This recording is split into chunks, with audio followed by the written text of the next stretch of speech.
I'm Glen Darcey, Vice President Product Management for Arturia.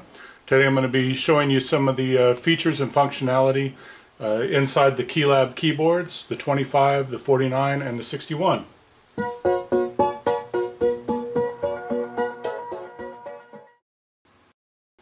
So this is our new Keylab 49. We have 3 keyboards in the Keylab series. We have the 25, the 49, and the 61. The 25 is the little brother to the 49 and the 61. They all have the same exact functionality as far as knobs, transports, sliders, all the same functionality. The 25 only is missing pads. We have 2 banks of 10 encoders, 2 banks of 9 faders. We have transport controls. Here we have 10 different switches. These are all assignable switches. They can be anything from notes to CCs to program changes, but they're also the editing functions when you go into the edit mode.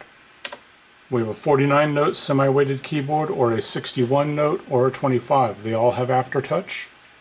Over here they have encoders that are used for navigating through the Analog Lab software that comes with each of the 3 products. On this side you've got your standard pitch bend and mod wheels. On the back you have DC power in as well as USB. We also have MIDI in and out, sustain pedal, hold pedal, an auxiliary pedal input, and even a breath controller that's compatible with the Yamaha BC 1, 2, and 3s. As for the build quality of these products, each of them have a metal base, a metal top chassis. We have the wood side grain, which gives them that warm analog sound. Not really, but it makes them look nice. The knobs can send a variety of different controls. They can send MIDI CCs, they can send relative CC controls, they can send registered parameters, they can send NIR pins, and they can be turned off.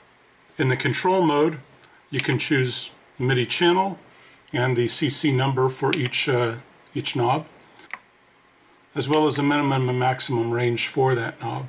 The faders allow you to send control, R pins, NIR pins, as well as just disabling the control entirely. So by going into your global mode, you can set the way that the knobs work. They'll work in either a normal mode or in an inverse drawbar mode. Now you can also set inverse drawbar modes by going into the min and max ranges of that knob, and you can just invert it. So you could set the max range down to 0, or some level, and then you could set the minimum range above that value, inverting the control. The Keylab 49 and 61 both come with 16 backlit velocity and pressure sensitive pads.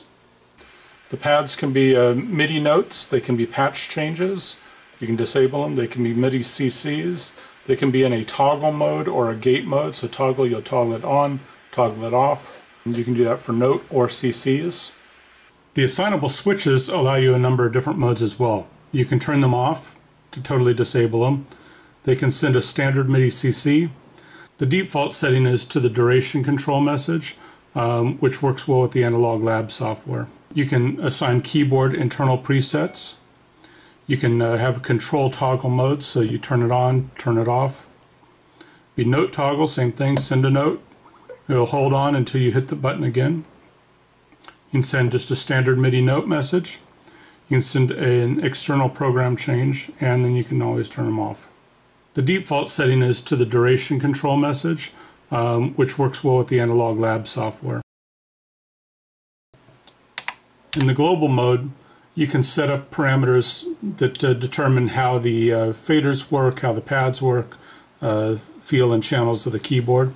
So we'll go through some of these different modes here. You have the fader mode, normal and drawbar mode. You have a knob mode, which can be absolute or relative. Only certain programs will receive relative modes. You have an octave transpose of the whole keyboard. You have a chromatic transpose of the keyboard. You can set up splits. So part 2 has its own MIDI channel and part 1 has its own MIDI channel. You can set whether the split is off or on, and you can set where the split point is. You have the MMC device number. You have your pitch wheel MIDI channel, and it can be set to the panel channel or to any of the others. You have the aftertouch, same thing, it can be to the panel or any of the others. And you have your MIDI device ID. If we go into the curve mode, now you can set the real feel of the keyboard, the pads, the pitch bender, the mod wheel, a lot of different things. So what we have here is the pitch wheel dead zone, so that's the amount of area where the pitch wheel will not do anything when you move it. You have your velocity curve, you have an aftertouch curve, you have pad velocity curves, you have the knob accelerations. You can set the minimum range of the aftertouch, you can set the maximum range of the aftertouch. You can set the minimum aftertouch and maximum of the pads.